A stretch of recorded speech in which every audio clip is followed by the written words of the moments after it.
Hello guys, magandang araw at welcome pong muli sa aming channel. So ang topic natin guys for today ay tungkol sa ingay sa ilalim ng ating sasakyan. At ito yung parang bakal na oryero na nagkikiskisan dito sa ilalim ng ating sasakyan. So nung nagpa-PMS ako, akala ko sa drive belt lang.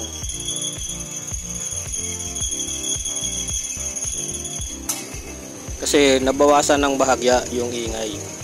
Kaso nung tumagal, bumalik ulit. Tapos mas maingay na siya. And then tinry ko masigpitan pa yung bagong drive belt. Ay ganun pa rin.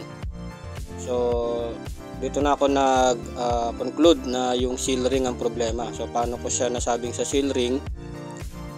Ay according sa aking research at sa panonood or follow sa mga group ng Mirage.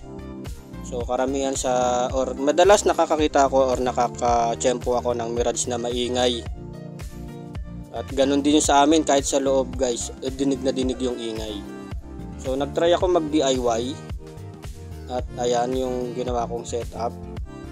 Dalawang lifter ang ginamit ko, tapos nilagyan ko ng kalso yung gulong tsaka yung mismong chassis ng sasakyan. Kaso kulang pa rin ako sa experience, so dinala ko siya dito sa Band of Brothers Auto Care.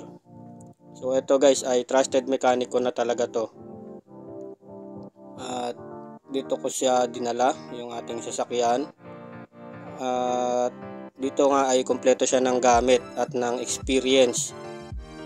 So wala pang 30 minutes guys nung ginawa niya yung ating sasakyan. At sobrang relieving yung result pagkapalit. So bali tinanong niya ako kung tama ba yung parts na hawak ko. Hindi ako nakasagot kasi online ko lang binili. And nung hinugot niya yung stock na seal ring, medyo makapal nga kumpara doon sa nabili ko. Pero nagfit naman yung binili ko. At eto na nga yung resulta.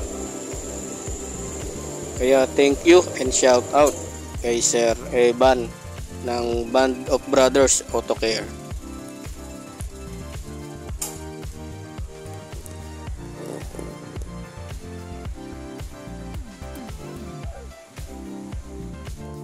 At ayun na nga, so ilang araw na after na mapalitan yung seal ring ng ating sasakyan ay wala na tayong naririnig na ingay, lalo sa loob.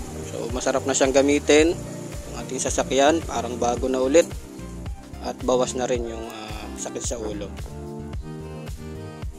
So hanggang dito na lang ang ating video for today, and shout out sa mga kaibigan at katrabaho natin dyan na nanonood. So ingat po tayo palagi. Paalam.